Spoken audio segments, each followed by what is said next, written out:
अगोदर यांचं पुतळा आणि श्री त्यांचा भाऊ संभाजी महाराज नवीन पिक्चर आलाय वाटतं.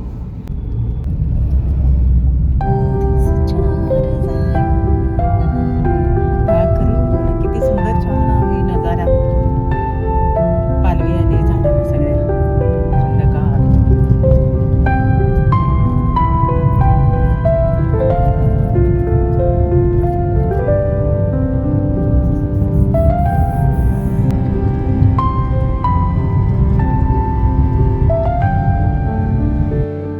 सगळा बाहेर काढलाय.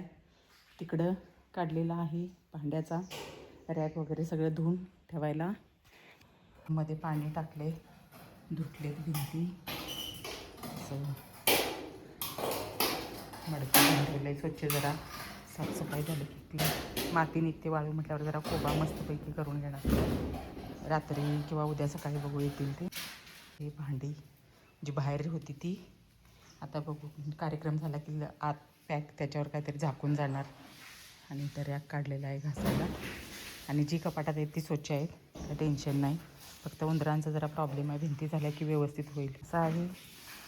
भांडी आता ही सगळी स्वच्छ करून भांडी घासून ठेवते, म्हणजे आपल्याला यात्रे दिवशी पूर्ण स्वच्छ असेल सगळं. त्या दिवशी भरलं होतं त्यामुळं आहे. आणि जे आहे ते संपवून परत उद्या पाईप टाकून परत व्यवस्थित टाकी वगैरे परत भरून घेऊ, म्हणजे फ्रेशमध्ये होईल.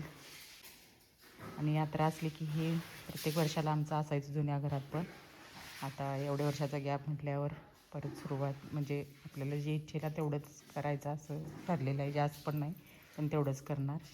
चला आणि आवरून निघालो आहे आता असं विश्रांती करायची फार गरज आहे. कंबर सगळी दुखायला लागली. पण हळदीला जाणार आहे गावात आणि यांच्या गेटची वास्तुशांती आहे, त्याची मीटिंग आहे. चला उद्घाटन.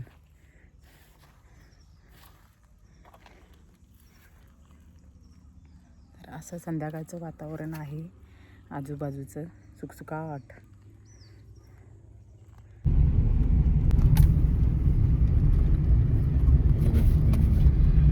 बघितलं माझ्या दिलं पाठवलंय. माझा तो फोटो दाढीचा दिलाय मी. हळदीसाठी सुसज्ज वाट बघते. हळद अजून यायची आहे. सगळी आता वाट बघत आहे हळदीसाठी. अशी असतात मस्त. इकडं नाही तिकडं कुठं हॉलला जाऊन बसा, या खुर्चीवर बसा असं नाही. सगळे मिक्स होऊन हळदीचा मंडप लग्नाचा.